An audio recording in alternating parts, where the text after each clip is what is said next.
법문 들으시는 모든 분들이 재앙은 소멸하고 소원은 성취해서 부처님 전에 복 많이 지으시기 바라온드립니다. 오늘도 지난 시간에 이어서 재앙을 축복으로 만드는 금강경, 즉 살아있는 금강경 해설입니다. 이것도 금강경 제20분 두 번째 시간을 말씀드리도록 하겠습니다.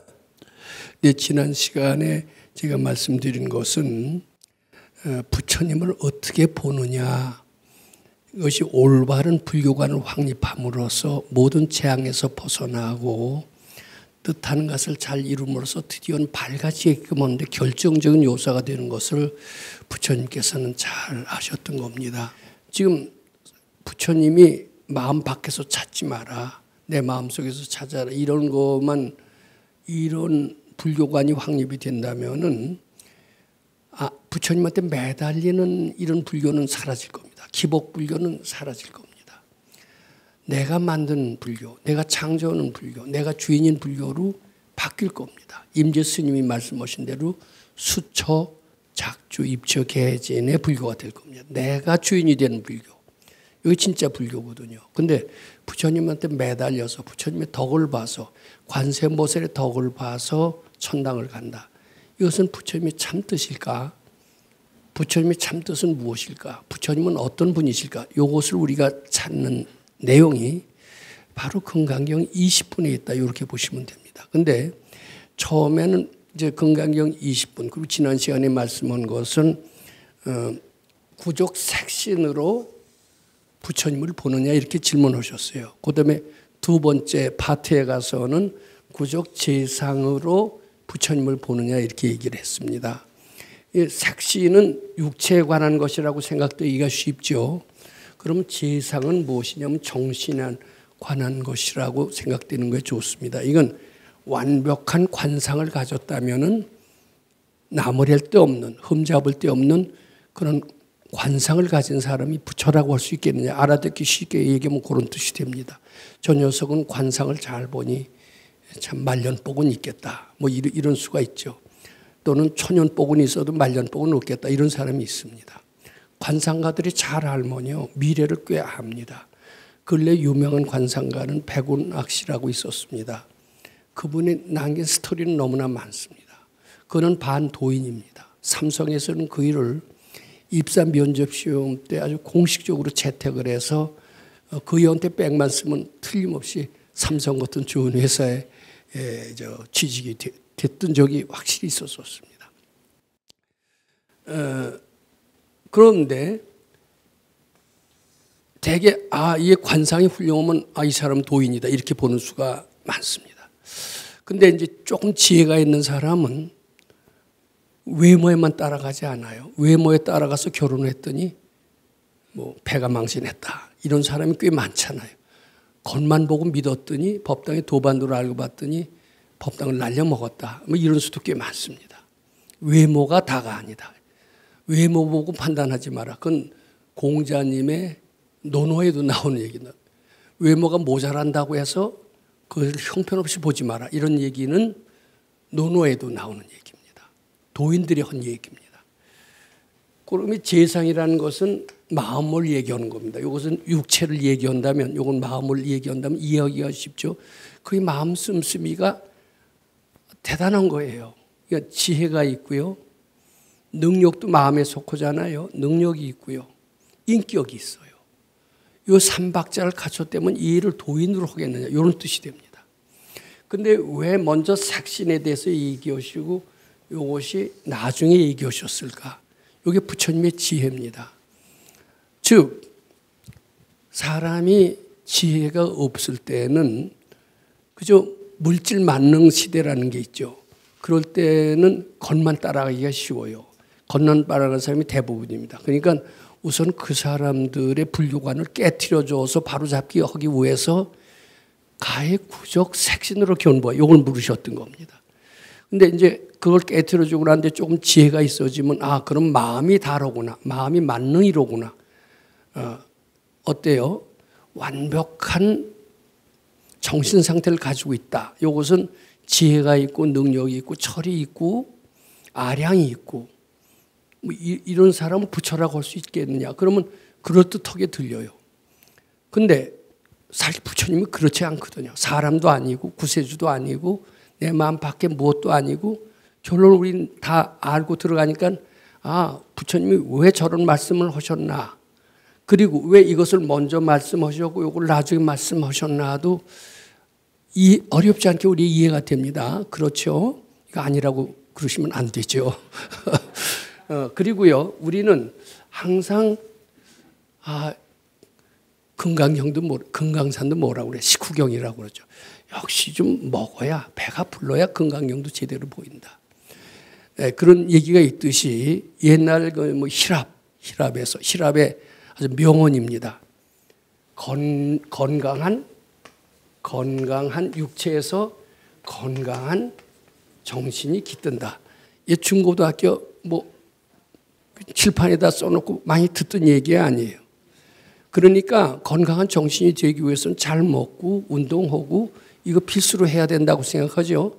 그러니까 보약도 먹이고 인삼도 먹이고 녹용도 먹이고 부모들이 많이 그랬습니다.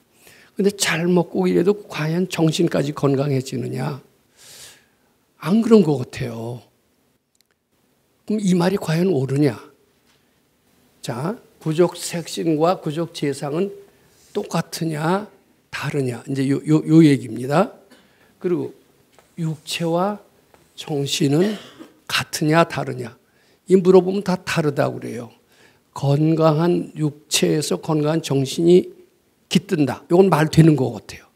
말 되는 것 같지만은 또 반대로 건강한 정신에서 건강한 육체가 된다고 그러는데 그것도 말이 되는 것 같아요. 어느 쪽이 더 정답일까요? 연필 굴리기 위해서 되는 게 아닙니다. 건강한 육체에서 건강한 정신이 이루어진다. 의사들은 다 그렇게 얘기할 거예요. 근데 수도를 많이 한 사람들은 건강한 정신에서 건강한 육체가 만들어진다. 이렇게 얘기할 거예요. 대부분의 또 의사라고 다 그렇지는 않습니다. 의사의 말이 맞습니까? 수도를 좀 해본, 수도의 맛을 본 사람의 말이 더 맞습니까? 의사를 너무 무색하게 합니다. 근데 이것을 제가 좀 한번 설명을 해볼게요. 제가 요게 어떤 교과서에 있는 건 아닙니다. 근데 저는 금강경을 이제 훌륭한 도인 밑에서 오랫동안 직접 강의도 듣고 실천도 해봤던 결과, 그리고 금강경 해설서도 한 2억 권 냈고요.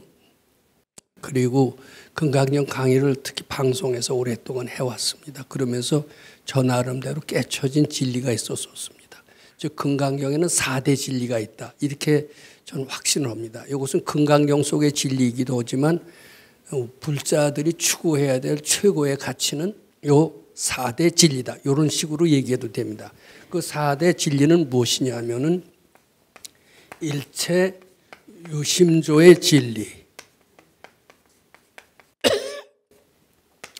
또 공의 진리, 불이의 진리, 구족의 진리. 근데 요게요, 그 근거가 어디 있느냐? 저는 그 근거 확실히 얘기할 수 있어요. 금강경 3, 4, 5분에 요게 다 들어있습니다. 뭐, 무량무변 공독, 이런 표현이 나오죠. 그것은 다 구족의 진리에 속하는 겁니다. 그 다음에 아상이 즉시 비상이며, 아상이 없어야 야교 아상인상 중생상 수자상이면 즉비보살이니, 이런 표현이 나오죠. 아상이 없으면 부처와 나가 둘이 아니다. 그것은 불의의 진리를 나타낸 표현입니다. 그 다음에 실무유법이라는 소리 귀가 듣기 싫도록 나와야 안 나와요. 그것은 공의 진리와 일체 유심조의 진리를 한꺼번에 포함하고 있는 내용이다. 이렇게 보시면 됩니다. 근데 요새 절에서 아주 공식적으로 지령을 내려는지 공의 진리를 어떻게 설명하냐면요, 이것이 있으므로 저것이 있대요. 그게 공의 진리일까요? 공이란 뜻이 이해가 안 갑니다. 근데 어떤 스님을 막론하고 요새 총무원장이 쓰신 금강경 해설서에도 보면 공의 진리를 설명할 때 그 공의 진리란 이것이 있으므로 저것이 있대요. 그것은 인과응보의 진리예요. 공의 진리라고 하기는 어렵습니다. 공의 진리는 네 생각이 착각이고 본래 없다. 일체 유의법이 염호환포형, 꿈과 같은 것이다. 부귀영화에 탐착하지 마라. 부귀영화는 본래 있는 게 아니라 팩트가 아니라 본래 없는 것이다. 이게 공의 진리입니다. 저는 그게 확신합니다. 그래서 제가 금강경 여러 해 강의를 하면서 금강경은 요 4대 진리가 있고요. 금강경 한 챕터 한 챕터마다 이런 구절이 늘 있고요. 요것을 추구함으로써 저는 굉장히 병약해서 건강해졌고 불가능이 없어지는 거거든요. 가난을 딛고 풍요로워졌고 제가 늘 얘기했습니다. 아주 무지했던 맹초에서 좀 어른스러워졌다. 이렇게 좀 말씀드릴 수 있습니다. 그러니까 이것이 불자들이 추구해야 될 진리이기도 하고 금강경에 나타난 4대의 진리이기도 하다. 또 이런 진리를 실천해야만이 보살의 반열에 오를 수가 있다. 이런 말씀을 드릴 수가 있습니다. 그럼 보살의 반열에 들지 못하는 것은 중생의 존재에 불과합니다. 이 중생은 뭐냐 하면은 일체유심조가 아니라 일체 외물조. 뭐 이런 말이 없어요, 경전에. 근데 제가 쭉 하다 보니까 이 말을 꼭 만들어야 돼요. 그러니까 뭐든지 어려운 일이 있을 때 남이 탓하는 사람들 있죠. 일체 모든 난제를 마음 밖에서 찾는 이런 사람들, 이게 중생의 공통적인 특징입니다. 누구 때문에, 무엇 때문에? 부모 잘못 만나서, 선생님 잘못 만나서, 제자 잘못 만나서, 도반 잘못 만나서. 지금도 혹시 그렇게 불평을 하고 계신 분이 있으십니까? 근데 이렇게 되면요, 앞으로 고생 좀 하셔야 된다. 저는 이런 말씀 드립니다. 누구 때문이 아니에요. 다 내가 만든 거예요. 일체 외물조에서 사는 것은 거의 중생의 공통적인 특징입니다. 근데 이 단계에서 일체 외물조에서 일체 유심조로 가야 됩니다. 일체 외물조의 사고방식을 가진 중생들의 공통적인 특징이 뭐냐면요, 건강한 육체에서 건강한 정신이 나온다. 이런 생각을 가질 수밖에 없습니다. 어떻게 보면 물질 만능의 사고방식, 이것은 일체 외물조의 사고방식과 동일합니다. 그런데 수도를 자꾸 해요. 금강경을 자꾸 읽어요. 여기는 지금 금강경 주경야선 하고 계신 분들이 대부분이시는데 금강경 자꾸 하시게 되면 무슨 마음이 편해지잖아요. 왜 편해지느냐? 남이 탓 안 하니까 편해져요. 남이 탓해서 모든 고통이 나오는 겁니다. 누구 때문에? 근데 누구 때문에가 아니라 내가 불러왔기 때문에. 그럼 내가 해결할 수도 있어요. 이게 마음이 편해지는 거예요. 그러면서 이제 내 마음, 내가 다 고난도 내가 불러왔고 내가 해결할 수 있다라고 하면서 마음이 편안하고 내가 마음만 잘 먹으면은 불가능도 가능으로 되고 빈곤도 풍요로워지고 무지가 변해서 지혜도 될 수 있다. 재앙이 변해서 축복도 될 수 있다. 이렇게 믿으면서 그 뒤에는 육체가 건강을 지배하는 게 아니라 정신이 육체를 지배한다로 바뀝니다. 자, 육체가 정신을 지배한다. 이때는 확실히 우리가 중생적인 사고방식입니다. 일체 외물조의 사고방식에 의존했을 때는 그런 사고방식을 가질 수가 밖에 없어요. 그런데 점점 수도에서 아상이 죽고 남이 탓을 안 하게 되면서 이 정신이 육체를 중요해요. 그러니까 여기 계신 분들은 그 말을 믿을 거예요. 잠이 확실히 줄었어요. 잠은 8시간 아니면 안 잔다고 하던 분들이 이제는 서너 시간 자도 다 되게끔 변했습니다. 그래서 저는 여기서 이 금강경 저도 공부하고 같이 공부하면서 큰 보람을 느끼는 것은 아주 그런 사례가 너무나도 많습니다. 근데 우리 가족은 항상 불화하고 남 탓하고 이랬던 가정이었는데 이 금강경 만나고 나서 그 세 가족이 다 같이 금강경 하시는데 서로 남이 탓 안 하고 서로 도와주고 이래서 아주 극락세계처럼 변했습니다. 이런 고백의 메일을 저한테 보내신 분이 있습니다. 저는 그런 글을 볼 때 참 보람을, 금강경의 보람이 바로 여기 있구나 이런 것을 많이 느낍니다.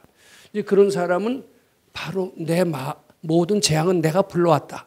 또 내가 내가 불러왔기 때문에 내가 해결할 수 있다. 즉 일체 유심조의 진리를 깨친 사람이기 때문에 그런 얘기를 하실 수가 있는 겁니다. 근데 여기는 꽤 그런 분들이 많으신 것 같아요.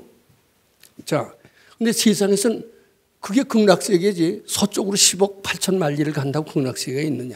그건 말이야. 지금 치열한 경쟁 시대가 되고 이제 불교만 있는 저 시대가 아니라 기독교도 있고 뭐 무종교도 있고 또 자기 개발서도 있고요. 잘 되는 길이 한두 가지가 아니에요. 요새 정보화의 시대, 정보가 너무나 넘치는 시대입니다. 근데 아미타불 극락세계 가려고 해라. 그거 하나만 고집해갖고 불교가 번성하겠어요? 안 돼요. 마음 밖에서 찾는 불교에서 이제 과감하게 벗어나야 됩니다. 자, 그런데 그럼 일체 요 때는 육체가 건강보다 육체가 정신입니다. 이 수학에서 이렇게 쓰죠. 이렇게. 요것은 이쪽이 더 세다는 뜻입니다. 이렇게 쓰면 어떻게 돼요? 정신이 세다는 뜻이에요. 우리 중학교 때부터 배웠던 수학 기호입니다. 그런데 이때는 육체가 정신보다 셀 때예요. 근데 이제 일체유심조의 진리를 체험하고 나면 그때는 이렇게 됩니다. 아, 마음이 육체를 지배할 수 있다.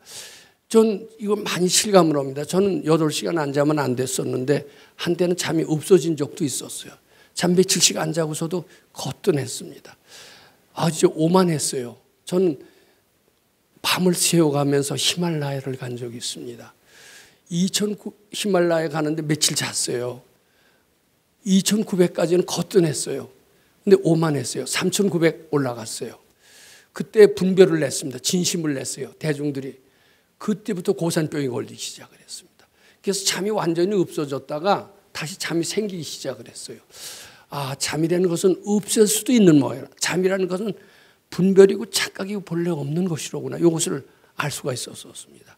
이 잠이 착각이고 본래 없음을 알게 되면은요, 죽음도 사실은 착각이고 본래 없다는 말이 믿어집니다. 그때 가서 믿어. 잠이 없어질 때래야 아, 이 본능이 돼서 도저히 잠을 제어할 수 없다고 생각하잖아요. 지금도요, 장수 비교를 하는 의사들이 많습니다. 근데 장수의 뭐 제일 첫 번째 요소로 보지 않았어요. 제일 마지막 5번째 요소로 잠을 많이 자야 건강해진대요. 아무리 똑똑한 의사라도 전 그 말에 동의할 수가 없습니다. 잠을 많이 자면요, 전 늘어져요. 잠 몇 시간 자라고 그러면 멍해요. 잠 왜 이렇게 적게 자도 아주 씩씩할 때가 너무나 많습니다. 뭐 여기 분들은 그걸 동의할 겁니다. 그 뒤에 이제 일체유심조의보다 조금 더 차원 높은 진리가 공의 진리입니다. 공의 진리라는 것은 알기 말해서 내 정신이 육체를 지배한다는 그 정신도 사실은 본래 없는 것이다. 착각이 본래 없는 것이다라는 게 공의 진리입니다. 이제 공의 진리가 되면은 어떻게 되느냐? 또 이 부등호가 또 바뀌어요. 부등호가 이렇게 됐었죠. 일체 외물조일 때, 일체 유심조일 때는 이렇게 됩니다.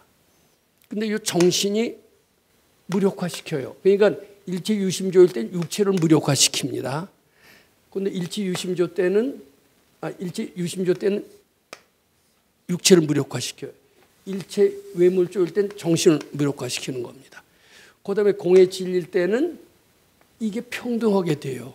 그러면서 공의 진리일 때는 그래서 요 일체 유심조를 뭐라고 그러냐면 심외 무복. 마음 바깥에 실제로 있는 게 아니다. 마음 바깥에 있는 것은 다 내 마음이 만들어낸 허상이다. 이거 선사들이 하신 말씀입니다. 심의 무법이나 일체유심조는 똑같은 말입니다. 그때는 정신이 이게 강합니다. 육체보다 강하다는 생각을 가지고 있습니다. 생사를 마음대로 한다. 이렇게 됩니다. 백세 인생 우리가 부르죠. 내가 가고 싶을 때 가지 말이야. 와서 채총 말라 하거라. 이렇게 이제 심경이 변하죠. 자, 그 뒤에 이제 공의 진리가 되면은 어떻게 되냐면 내 마음이 착각이에요. 오래 산다. 인생은 200년도 살 수 있다. 이 생각이 착각이고 알게 되면서 그때는 이제 심의 무법의 단계일지에서 법의 무심이 됩니다. 법의 무심. 그냥 대자연이 곧 법이 되는 거예요. 따로 마음이라는 게 필요 없다. 근데 여기는 쭉 대자연이면 다다. 대자연은 바로 부처님의 작품이다. 이렇게 되는 겁니다. 근데 우리는 요 얘기보다도 요새 요 얘기를 많이 하는 편입니다. 이제 요렇게 되면은 어떻게 되느냐 하면 육체와 정신은 동등하다 이렇게 되는 겁니다. 이제 그리고 이제 불이 구족 요것도 이제 다 동등하게 되는 노치나 똑같습니다. 이건 엄밀하게 얘기해서 처음에 우리가 중생적일 때는 육체가 우선합니다. 금강산도 식후경이다. 근데 저는 좀 굶어도 봤어요. 하루에 한 끼 먹었어요. 한 끼 먹고 중노동을 했어요.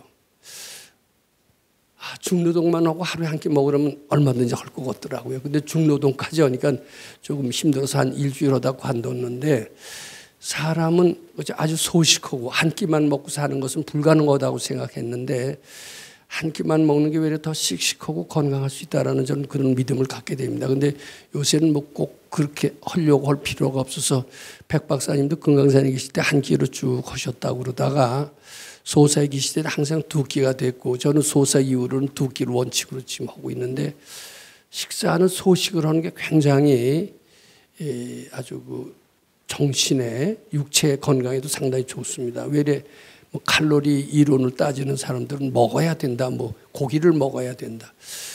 모르겠어요. 고기를 먹어야 되는 게 좋은지 그건 아직 전 동의할 수가 없다 이렇게 생각합니다. 그래서 이게 사실은 육체나 건강이 이렇게 나눠서 보는 사고방식 자체가 꼭 옳지는 않다고 생각합니다. 그래서 부처님도 그걸 잘 아시죠. 그래서 사실은 구족 색신으로 부처를 볼 수 없다. 요거 얘기를 하면요. 구족 재상으로 부처를 볼 수 없다까지 다 포함하고 있는 거나 마찬가지예요. 근데 부처님의 뜻은 본래 그렇지만은 우리 중생들이 눈이 어둡기 때문에 즉 육체가 더 우선으로 생각하는 사람한테는 육체에 관한 얘기를 먼저 하고 그 뒤에 나중에 정신에 관한 얘기를 나중에 해서 이해를 시키는 데 도움을 주셨던 것이지 사실은 이 둘은 다른 것이 아니다. 근데 이렇게 다른 것이 아니라는 생각을 가지고 있어야 수도가 제대로 됩니다. 근데 지금 특히 이제 그 초발심 작용문을 저는 꽤 읽고 우리 법당에서 한때 제 강의도 한 적이 있습니다. 근데 그 초발심 작용문에 무슨 표현이 나오느냐 하면은요.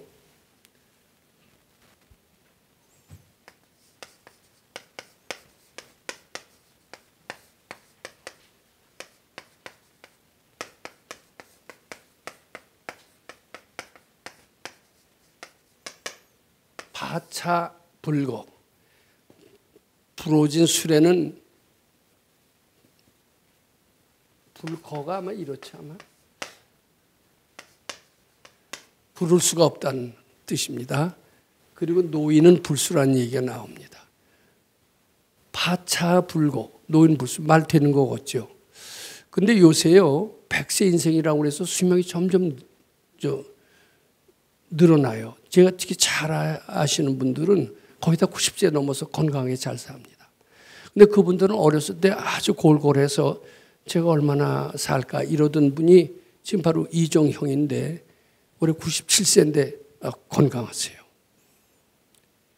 그 김영석 교수님 같은 분도 그냥 그 골골하시고 20살까지만 살았으면 원독했다는 그 어머니의 소원 이상으로 106세. 뭐 아직도 강의하고 정정하신 걸 보면은 그리고 이건 과학자들의 얘기입니다. 생명과학자가 앞으로 사람이 살고 싶은 대로 마음대로 살 수 있는 시대가 분명히 온다고 그럽니다. 생명과학 하는 사람들이 그렇게 얘기합니다. 그 얘기는 맞을 것 같아요. 자, 즉 그게 어때요? 우리가 살고 싶으면 산다 이거예요. 마음 먹은 대로 된다 이 뜻입니다. 육체나 정신이 육체는 정신의 정신은 육체 지배를 받는 게 아니다. 요 뜻도 됩니다. 그래서 엄밀하게 얘기해서 정신과 육체를 다르게 보는 것, 이것은 잘못된 사고방식. 둘이 아니다. 다 둘이 안으로 봐야 돼요. 내 마음 밖에 이 세상은 자유는 것은 아무것도 없다. 심의 무법의 논리가 굉장히 우리가 보편화되고 수도하는 이들은 그렇게 하지만은 나중에 내 마음도 착각이고 본래 없다라고 되면서 법의 무심이라는 요것도 다 선사들이 하신 말씀입니다. 절대로 제가 지어낸 얘기가 아닙니다. 이렇게 되면서 정신과 육체는 둘이 아닌 이렇게 되는 것이고, 이것이 바로 무엇이냐 하면은 재앙이 곧 축복이 된다, 이런 뜻과 동일하다, 이렇게 이해하시면 됩니다. 그리고 생사가 열반이라는 뜻도 됩니다. 그러면서 저는 제 개인적인 생각은 뭐 휴거론이니 말세론이 이렇게 주장하는 사람들이 꽤 있습니다. 근데 뭐 우리는 운이 좋다라는 얘기를 많이 하지만 세상은 항상 잘 될 수 있어요. 그리고 부처님은 항상 희망과 용기를 주러 오셨고, 불가능이라는 것을 없다는 것을 일깨워주러 이 세상에 오신 분이라고 저는 생각을 합니다. 그래서 앞으로 세상은 점점 더 살기 좋은 세상, 수명이 늘어나는 그런 세상, 서로 다툼이 없는 세상, 그리고 행복한 아주 극락세계 같은 세상으로 점차 변화가 되지 않겠느냐, 이렇게 생각을 합니다. 지금 그렇게 되고 있다고 생각합니다. 옛날이 좋다고 그러지만요, 지금 옛날보다 얼마나 잘 사는지 지금 잘 모르실 거예요. 근데 저는 참 아주 어렸을 때 6.25를 만났고 아주 배고픈 시절을 많이 지내보면서 지금이 얼마나 참 평화롭고 행복한 시대인 것을 우리가 너무나 모르는 겁니다.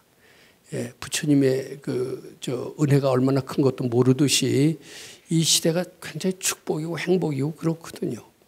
우리가 그걸 알아야 되고, 앞으로는 더 좋은 행복의 시대, 발전의 시대, 이런 시대가 분명히 올 것으로 생각합니다. 자, 이런 것을 이해하신 뒤에 이제 그 금강경을 들으시면요, 상당히 틀립니다. 또 부처님이라는 것은 어떤 분인가를 알고 수도를 하는 것은 그렇지 않을 때와 상당히 틀립니다. 그러면 지난 시간, 요번 시간에 한 것을 이제 다시 한번 이제 복습을 합니다. 지난 시간에는 잘생긴 관상을 가지면 부처로 보느냐. 이건 몸뚱이 자기 심은 사람은 잘생긴 관상은 가진 사람은 부처로구나, 이렇게 판단을 하게 되는데, 그것은 참 지혜로 판단한 게 아니라 몸뚱이 자기 심하고 업보의 삶에서 벗어나지 못한 사람은 그렇게 이제 생각하고 싶다. 근데 그것이 아니다. 잘생긴 관상이 결국 부처가 되는데 필요 충분 조건이 아니다. 이것을 깨워주시고 싶으셔서 이제 그런 말씀하셨습니다. 그러면은 물질 만능이 아니로구나, 육체가 다가 아니로구나. 수도를 조금 해본 사람은 정신이 육체를 지배하는 게 옳구나, 이런 생각을 하는 사람들한테는 관상이 다냐, 이런 법문 갖고 안 통하는 것을 압니다. 그 뒤에 뭐라고 그러냐면 구족 재상으로 견부하, 그 마음 씀씀이가 덕성이 완벽한 사람이 부처라고 하겠느냐, 이렇게 딱 질문을 합니다.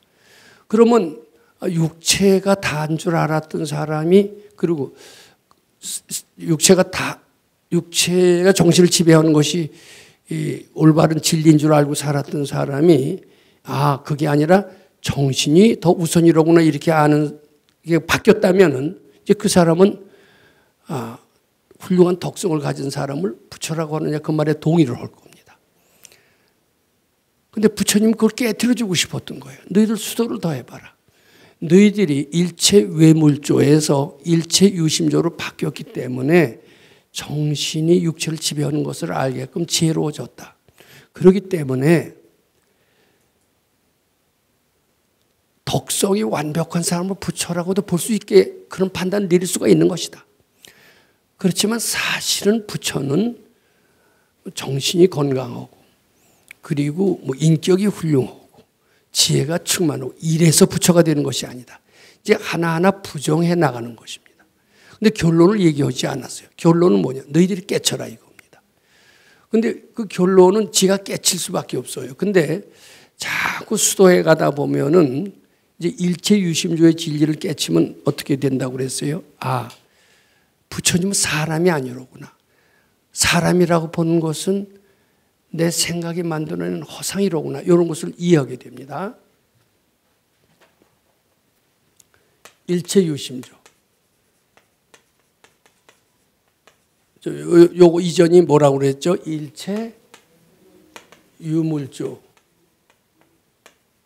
이제 일체 유물조일 때 그때 이런 사고 방식을 가진 사람은 가히 신상 구족 색신으로 견보하. 이제 이렇게 해서 물질 만능, 구족 색신 만능의 사고 방식을 깨트려 주십니다.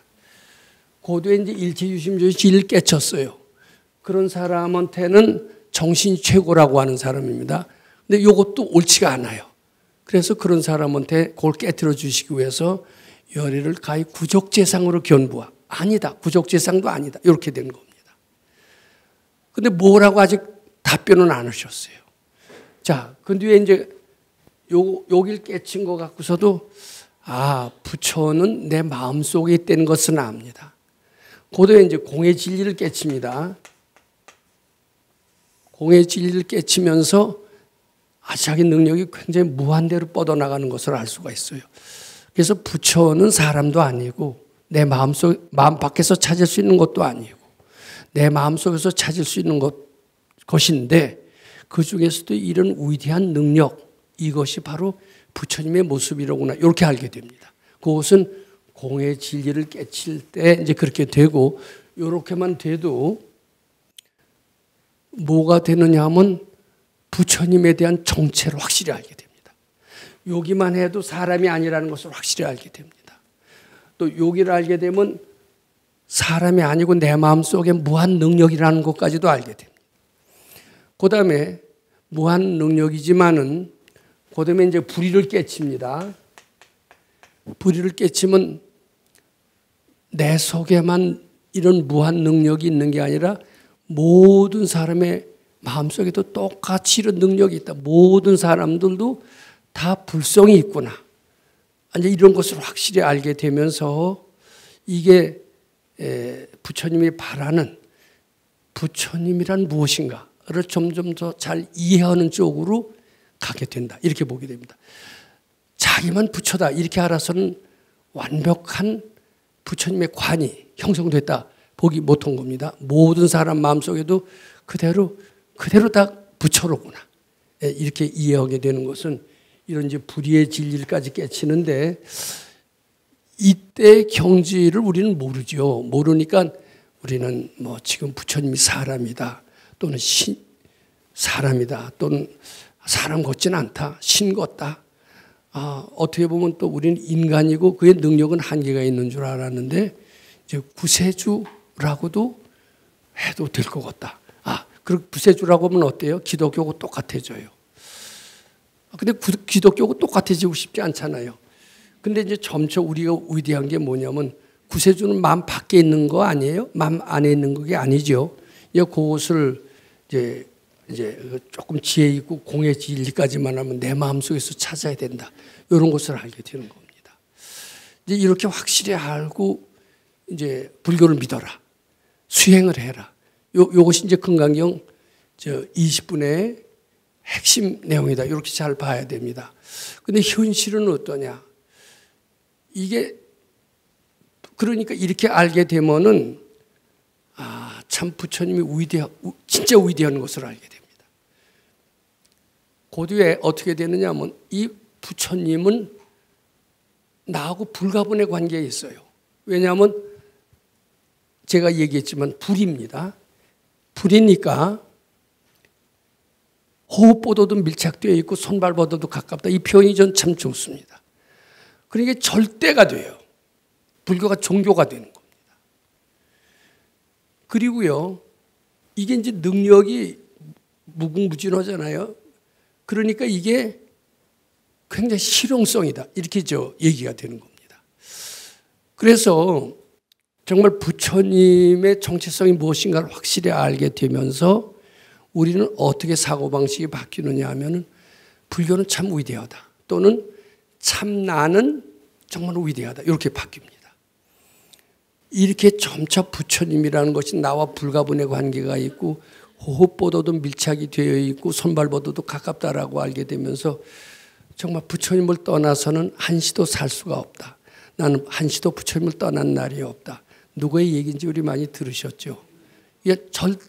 부처님과 나는 불가분의 관계가 있고 나는 오로지 부처님을 절대로 알고 사는 사람이다. 이런 내용이나 똑같습니다. 불교가 종교가 되어야 된다. 근데 이게 진실한 사람일수록, 제 진실한 말을 잘 쓰는데, 진실한 사람이라는 것은 부처님을 절대로 아는 사람일수록 진실한 사람일 수가 있습니다. 또 진실한 사람일수록 불교의 위대성을 더 알기 때문에 진실해질 수밖에 없다. 이렇게 봐야 됩니다. 그런 사람일수록 세상을 평화롭게 하고 위대하게 하고 능력을 세상을 극락세계로 만들 수 있다. 이렇게 이해하셔도 됩니다. 그리고 이제 또 한 가지 얘기는 요것과 관련되면 다 이렇게 됩니다.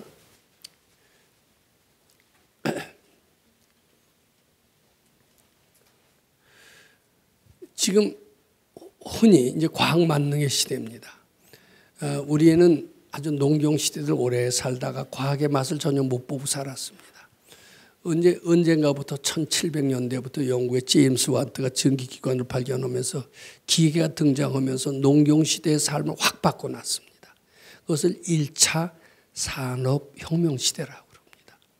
그래도 그때까지만 하더라도 과학이라는 것은 우리 일상생활에 미치는 영향은 지극히 미미했습니다. 그런데 1차 산업혁명 시대가 지나서 전기 자동차 혁명 시대가 왔습니다. 전기라는 것이 생기면서 굉장히 편리해졌습니다. 자동차가 생기면서 더더욱 일상생활은 편리해졌습니다. 즉 합리적인 사고방식, 과학적인 사고방식이 우리 생활의 전부를 다 지배하기 시작을 했습니다. 인과응보의 가르침은 아주 틀림없는 진리라고 믿고 인과응보를 떠난 미신적인 것은 다 배척되는 사회로 바뀌기 시작을 했습니다. 그다음에 이제 1차 산업혁명 시대, 2차 산업혁명 시대, 이제 3차 산업혁명 시대는 인터넷 혁명 시대라고 얘기를 합니다. 인터넷 세계로 하면서 비행기나 자동차 혁명 시대보다 훨씬 더 가까워졌어요. 미국이나 한국이 굉장히 가까워졌습니다. 먼 나라에 있던가. 이 우주가 아주 가까워졌습니다. 생활은 점점 더 편리해졌습니다. 자, 그 다음에 이제 4차 혁명 시대라고 합니다. 이것을 이제 인공지능 혁명 시대라고 얘기를 합니다. 그러면서 과학이 모든 것에 다 우위에 있게 됐습니다. 이 과학은 이 종교하고는 당연히 다르다 이렇게 됐어요. 다르다가 점차 어떻게 되냐면 과학은 이건 합리적이고 종교는 합리적이 아닌 부분이 있습니다. 근데 그 합리적이 아니라고 봐서 그렇지 사실은 다 종교도 합리적이다. 저는 이렇게 생각을 합니다. 근데 과학이 점점 위세가 커지면서 3차 산업혁명이 가면서 다른 정도가 아니라 과학이 점점 더 종교의 위력보다 큽니다. 그래서 요새는 불교에서도 처음에는 아인슈타인 같은 거 우습게 보고 그러다가 요새는 아인슈타인에 의하면 불교를 최고라고 한다. 아인슈타인을 인용하는 식으로 바뀌었습니다.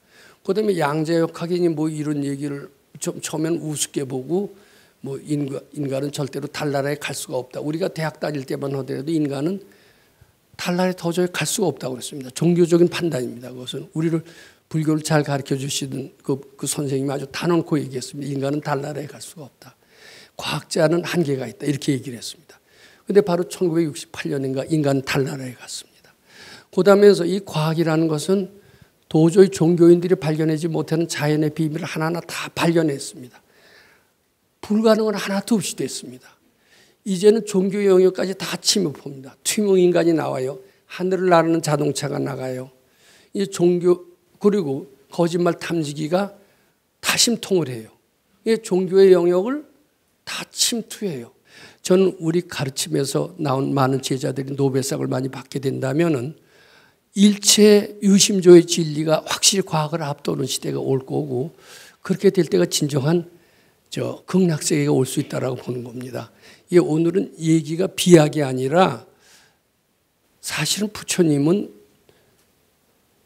물질이나 정신이 평등하다라고 그렇게 일러주고 싶었고 부처님을 마음속에서 찾는 것으로서 이렇게 가르쳐 주고 싶었던 거예요. 근데 사람들이 자꾸 엉뚱한 쪽으로 가니까 이제 결론적으로 그걸 하나하나 부정해 나가면서 결국은 물질이나 정신은 평등하다고 일러주셨고 결과적으로 마음속에서 찾음으로써 그 평등이 이루어진다.